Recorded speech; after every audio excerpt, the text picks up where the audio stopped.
Saudara yang kekasih di dalam nama Tuhan Yesus Kristus, kita melanjutkan pembelajaran dan pengenalan kita akan siapakah Yesus Kristus menurut Injil Matius.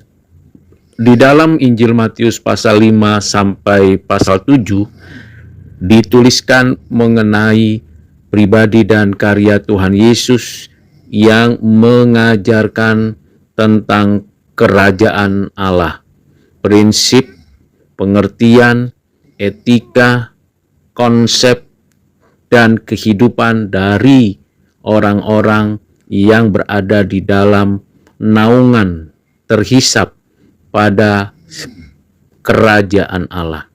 Siapakah raja dari kerajaan Allah? Yesus Kristus, raja di atas segala raja.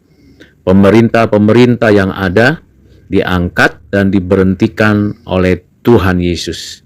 Pemerintah-pemerintah yang ada dapat menyelenggarakan keadilan dan kebenaran untuk menjalankan kesejahteraan di dalam prinsip kerajaan Allah. Dan Tuhan Yesus menyatakan pengajarannya itu jelas sekali dengan otoritas, kuasa, dan kekuatan sebagaimana dirinya adalah raja di atas segala raja. Pada waktunya segala lutut akan bertelut dan segala lidah akan mengaku bahwa Yesus Kristus adalah raja di atas segala raja, Tuan di atas yang dipertuan.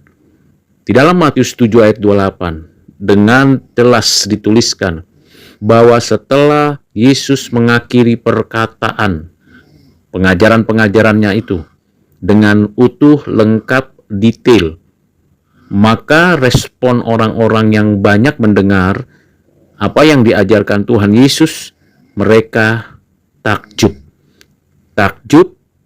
dan mereka mengerti, takjub dan mereka terheran-heran. Bagaimana mungkin ada seseorang yang memiliki otoritas dapat menjelaskan demikian rinci, lengkap, dan memuaskan hati, sehingga setiap orang yang mendengar ditransformasi hidup dan kehidupannya, dan terdorong untuk hidup di dalam prinsip pengertian di dalam kerajaan Allah. Diberkatilah orang yang miskin di hadapan Allah, diberkatilah orang yang sungguh-sungguh menyatakan apa yang Tuhan kehendaki. Istilah yang demikian ajaib.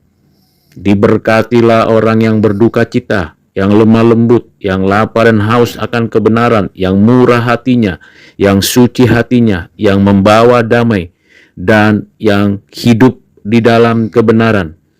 Mereka, saya dan saudara, sebagai warga kerajaan Allah yang mendapatkan pengertian ini tentunya mengalami sukacita, takjub, karena memang kita mengerti pengajaran itu bukan hanya sekedar kita tahu dan kita bisa menghafalnya, tetapi kita dapat mendapatkan satu kuasa yang mengubah hidup kita. Inilah pengajaran Tuhan Yesus, Raja di atas segala raja.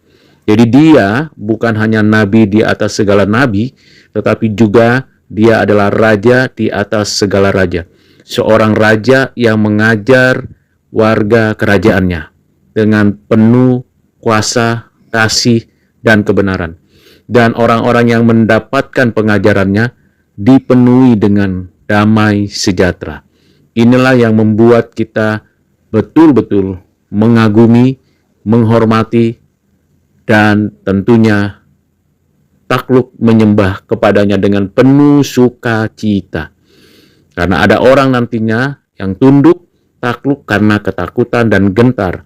Tetapi kita, orang-orang percaya, saya dan saudara, percaya, takluk, dan tunduk kepada Raja di atas segala raja dengan penuh sukacita. Kiranya dengan pembelajaran ini, saya dan saudara makin mengenal Tuhan Yesus, Raja di atas segala Raja. Amin.